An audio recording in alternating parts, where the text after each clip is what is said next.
Excel की series में आज हम जो है डे नंबर 21 में एक्सेल का टॉपिक जो है पिवट टेबल करेंगे। तो उसको देखने के लिए चलते हैं एक्सेल की स्क्रीन पर और ये एक एडवांस फीचर सीखने की कोशिश करते हैं। तो एक्सेल की स्क्रीन पर हम आ गए हैं। एक्सेल की स्क्रीन पर आकर सबसे पहले पिवट टेबल की थोड़ी सी डेफिनेशन देखते हैं कि ये क्या करता है। पिवट टेबल जो है एक पावरफुल टूल है जो आपको कैलकुलेट, समराइज और एनालाइज डेटा को करते हैं, ट्रेंड्स और पैटर्न्स को भी सेट करते हैं और डेटा को कंपैरिजन भी करके देखते हैं। तो इसके लिए मैंने सबसे पहले जो है कुछ ख़ास शीट्स बनाई हैं। उस शीट से डेटा को हम समराइज और कैलकुलेट करके देखते हैं पिवट टेबल की मदद से। तो शीट नंबर 2 में हमारे पास ये एक शीट है जिसमें स्टूडेंट्स का रिज़ल्ट शीट बनाया हुआ है और इस रिजल्ट शीट के अंदर आप देखेंगे कि कैसे डेटा हमारा पिवट टेबल में कैलकुलेट होता है। तो सबसे पहले इन सारी शीट को मैं जो है हाईलाइट कर लेता हूँ।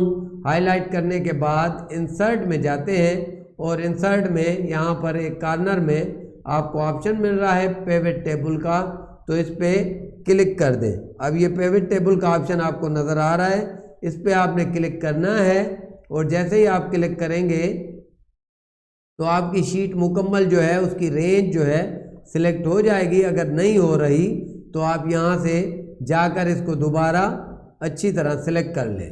सिलेक्ट करने के बाद इसको हाईलाइट करने के बाद यहाँ पे इस सेक्शन के अंदर नीचे जो आपको सेक्शन नज़र आ रहा है न्यू वर्कशीट का, ये न्यू वर्कशीट पे रहने दें। अगर एग्जिस्टिंग वर्कशीट पे आप करेंगे तो ये जो है उसी शीट के अंदर डेटा की पिवट टेबल भी बनाएगा। तो ये हम न्यू वर्कशीट में बनाएंगे तो नई वर्कशीट जो है उसकी सेट हो जाएगी। तो ये देखें, ये हमारी जो शीट थी डेटा की, उसके अलावा जो है पिवट टेबल के अंदर पिवट टेबल के लिए अलग शीट जो है उसने बना दी है। अब इस पिवट टेबल की शीट के अंदर देखें तो आपके दो सेक्शन नज़र आ रहे हैं। ये जो है एक सेक्शन जहाँ पे डेटा हमें जो है मिलेगा और दूसरा सेक्शन जहाँ से ये डेटा की फील्ड हमें नज़र आ रही है। और इसके अंदर 4 जो है ऑप्शन है और इन 4 ऑप्शन में जो है आपको 4 ऑप्शन में रिपोर्ट फिल्टर है, रो लेबल और कॉलम लेबल और उसके अलावा वैल्यूज। अब इनका 4 का क्या काम है। यहाँ से ये जो रिपोर्ट फिल्टर है ये डेटा को आपने पहले जैसे फिल्टर किया था, ये डेटा को पिवट टेबल के डेटा को हम फिल्टर करते हैं और उसके लिए जो भी फील्ड हमने फिल्टर करनी है वो इस सेक्शन में रखते हैं। और ये रो लेबल और कॉलम लेबल, ये रो वाइज या कॉलम वाइज डेटा को डिस्प्ले करने के लिए पिवट टेबल के अंदर, उसके लिए ये दोनों सेक्शन का इस्तेमाल किया जाता है। अब जिस फील्ड को हमने कैलकुलेट करना है, जिस समरी को कैलकुलेट करना है, वो जो है इस वैल्यू वाली डेटा में आएगा। अब देखें यहाँ पे मैं कुछ डेटा देता हूँ। फॉर एग्जाम्पल कोर्स, यहाँ पे कोर्स दिया तो ये देखें कोर्स आ गया। अब ये आपका रो में है, अगर कॉलम में रखेंगे तो कॉलम में आएगा, रो में रखेंगे तो ये रो में नज़र आएगा आपको। अब ये रो है और ये हमारे कॉलम है, ठीक है। तो इनके साथ साथ आप देखें एक ग्रांड टोटल का भी जो है सेल बना है समरी के अंदर। अब इसके अंदर जो है आपने डालना है टोटल स्कोर। अब ये टोटल स्कोर जो आपने डाला है वो आपका वैल्यू में है। तो अब देखें, मैं इसको आपको जूम इन करके दिखाता हूँ। ये देखें समरी जो है बनी है, MS एक्सेल का टोटल स्कोर कितना बनता है और MS वर्ड का टोटल स्कोर कितना है और सबका टोटल स्कोर कितना आ रहा है। ये डेटा जो है हमारे पास समराइज होके आया है। अब इसको अगर मैं कॉलम में रखूँगा तो ये डेटा कॉलम में मुझे नज़र आएगा, एक्सेल और ये वर्ड और उसका सब टोटल। तो एक्सेल का स्कोर वर्ड से ज़्यादा है। इस तरह अगर मैं कोर्स की बजाय इसको जो है जेंडर से देखते हैं तो ये जेंडर से डेटा, ये देखें मेल फीमेल का डेटा और फीमेल का स्कोर, मेल का स्कोर और सबका स्कोर। तो ये कॉलम या रो में आप ये भी रख सकते हैं। अब इसके साथ अगर मैं कोर्स को भी रख देता हूँ, अब ये कोर्स नज़र आ रहा है। अब कोर्स में देखें तो आपका फीमेल का टोटल और उसके बाद उसका कोर्स MS एक्सेल और वर्ड का स्कोर। इस तरह जो है आपका MS एक्सेल और वर्ड का स्कोर मेल का, तो उसका टोटल भी आ रहा है और ग्रांड टोटल। अगर इसको ऊपर नीचे करते हैं तो यहाँ पे डेटा भी चेंज हो जाएगा। MS एक्सेल का टोटल स्कोर फीमेल का कितना है और मेल का, MS वर्ड का टोटल स्कोर इसमें फीमेल का कितना है और मेल का। तो ये देखें, ये आपका टोटल होके आ रहा है। अगर मैं ये डेटा अगर इस तरह ना देखूं, ये देखें, ये समरी मैं अभी जो जेंडर है, जेंडर का डेटा जो है उसको कॉलम में रख देता हूं, तो आपको इस तरह आपको समराइज होके डेटा मिलेगा। ठीक है। और उसके अलावा अगर मैं इस टोटल की बजाय मैं कहता हूं पहले टेस्ट का मुझे स्कोर चाहिए, तो ये पहले टेस्ट का स्कोर हमें मिल गया है वर्ड का और एक्सेल का, और मेल फीमेल दोनों का। अगर मैं यहाँ से जेंडर हटा देता हूँ तो बट कोर्स का जो वैल्यूज़ हैं वो हमें टोटल होके मिल रही है। अब इसमें टेस्ट 2 का भी डेटा हम ले लेते हैं, टेस्ट 3 का भी लेते हैं, टेस्ट 4 का भी, और उसके बाद टोटल भी लेते हैं। तो ये सारा डेटा यहाँ पर सम होके आ गया है। ये देखिए, इस तरह हम डेटा की समरी को बनाते हैं। अब इसके साथ कुछ चीज़ें कि क्या ये डेटा बस जस्ट इसका जो है आपने सम ही करना है, नहीं, सम के अलावा भी डेटा को हम देख सकते हैं और डेटा को अपडेट भी कर सकते हैं। फॉर एग्जांपल इस शीट के अंदर में अहमद का जो टेस्ट 1 का स्कोर है वो जो है अपडेट करता हूँ। ये करते हैं, स्कोर है इसका 50 कर देते हैं। अब ये स्कोर तो आ गया, लेकिन यहाँ पे देखें, अगर अहमद का डेटा है, नेम से आप चेक करें, अहमद का जो इसका जेंडर को ख़त्म कर दें, अहमद 133 टोटल आ रहा है, बट ये पहले टेस्ट का कितना स्कोर है अहमद का 30 है, अभी अपडेट नहीं हुआ। तो ये अपडेट कैसे करेंगे? सिंपल सा तरीका है, ऑप्शन में मैं जाऊंगा और रिफ्रेश कर दूंगा। जैसे ही रिफ्रेश करूंगा तो अहमद का डेटा अब 50 हो गया और ये डेटा रिफ्रेश हो गया। अगर एक्सेल की शीट के अंदर एक और रिकॉर्ड हम ऐड करते हैं, फॉर एग्जांपल मैं यहाँ पे एक रिकॉर्ड और ऐड करता हूँ,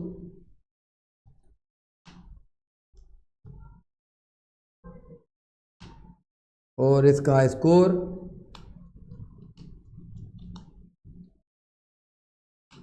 और उसके बाद यहाँ पे बाकी जो भी डेटा है इसको कॉपी करते हैं।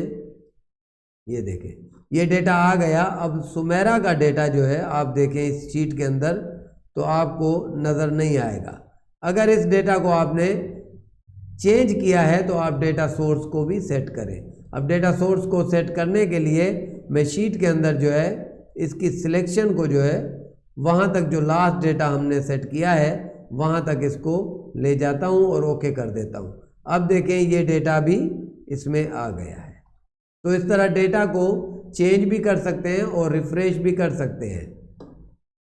अब बात आती है इस डेटा को समराइज करने के लिए। अब जेंडर और मैं टोटल स्कोर को जो है मैंने रखा हुआ है।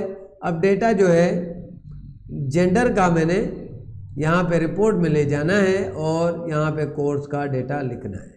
अब देखें ये जो जेंडर है इसमें ये हमने जो है इनको अगर फीमेल का डेटा देखना है, फीमेल का टोटल आ गया। अगर मुझे मेल का टोटल देखना है तो ये मेल का, यहाँ पे डेटा फिल्टर के लिए हमने रखा है, ये रिपोर्ट फिल्टर है। तो रिपोर्ट फिल्टर से हमें डेटा फिल्टर करने में आसानी होती है। अब इस डेटा की समरी जो है मैं आपको वो बना के दिखाता हूँ। समरी कैसे बनेगी, इस दोनों को डेटा को मैं ऑल कर देता हूँ और यहाँ से ये मिटा के यहाँ पे रख देते हैं। ओके हो गया। अब मुझे जो है डेटा की MS एक्सेल की समरी बनानी है मुकम्मल प्रिंटिंग के लिए, तो इसको यहाँ पे डबल क्लिक करूँगा तो ये देखें डेटा समराइज होके आ गया है और इसमें मेल फीमेल है, बट है कोर्स जो है माइक्रोसॉफ्ट एक्सेल का है।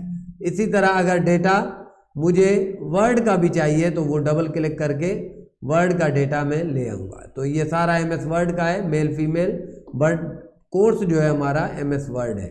इस तरह जो है हम डेटा को समरी बनाकर प्रिंटिंग के लिए रेडी कर सकते हैं। एक मेरे पास और शीट है, वो भी आपको इसमें मैं दिखाता हूँ। अब इसमें जो है डेटा मुझे जो है कोर्स वाइज देखना है, बट अब कोर्स में जेंडर को मैं मिटा देता हूँ। बट देखें टेस्ट 1, 2, 3 और फाइनल टेस्ट, उसके बाद टोटल, तो ये देखें सारी समरी बन के आ गई। अब ये जो है हमारा एक कॉलम में है वैल्यू और दूसरी हमारी रोज में है। अब ये देखें ये कॉलम में, और इस तरह भी आप डेटा को देख सकते हैं। ठीक है, तो उसके अलावा जो है आप जो है इसमें आपने फील्ड को चेंज करके देखा और उसके बाद आपने जो है डेटा को रिफ्रेश किया है और चेंज भी करके देखा है। तो इस तरह जो है आपने पिवट टेबल का नाम भी जो है चेंज यहाँ से करके देखा है, अच्छी तरह जो है इसको सीखा है। बट एक दूसरी शीट है, उसके बारे में भी मुकम्मल आपकी पिवट टेबल आपको सिखाऊंगा और पिवट चार्ट भी उसमें जो है करेंगे। तो यहाँ पे मेरे पास एक दूसरी शीट है,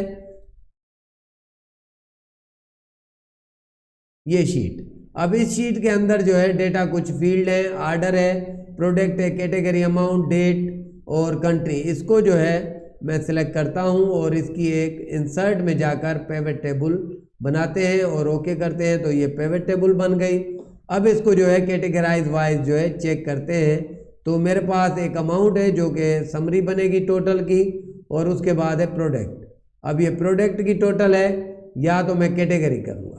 अब यहाँ पे ये देखें कि आपका फ्रूट्स की जो कैटेगरी है उसका टोटल है और वेजिटेबल का। तो ये फ्रूट्स और वेजिटेबल का टोटल जो है हमने किया है।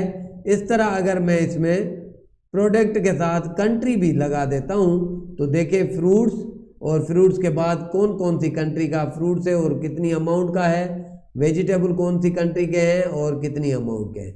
इस तरह डेटा को अगर मैं थोड़ा सा ऊपर नीचे करूं तो आप देखें कि कनाडा में सिर्फ फ्रूट है, बाकी सब में फ्रूट और वेजिटेबल का सबका टोटल आ रहा है। तो कनाडा के पास फ्रूट था, तो इस तरह डेटा को हमने चेंज किया, तो ये समरी चेंज भी हो सकती है। इस तरह जो है आप डेटा को समराइज करते हैं, एनालाइज करते हैं। उसके बाद है इसमें डेट। अगर डेट देखें तो इसमें डेट वाइज आपका आ जाएगा कि कनाडा की कौन कौन सी डेट्स हैं और कितनी वैल्यूज़ हैं। उसके बाद जर्मनी के बाद जो भी कंट्रीज़ हैं उनकी डेट वाइज जो है वैल्यूज़ आपको नज़र आ रही हैं। तो इस तरह डेटा को समराइज हम करते हैं।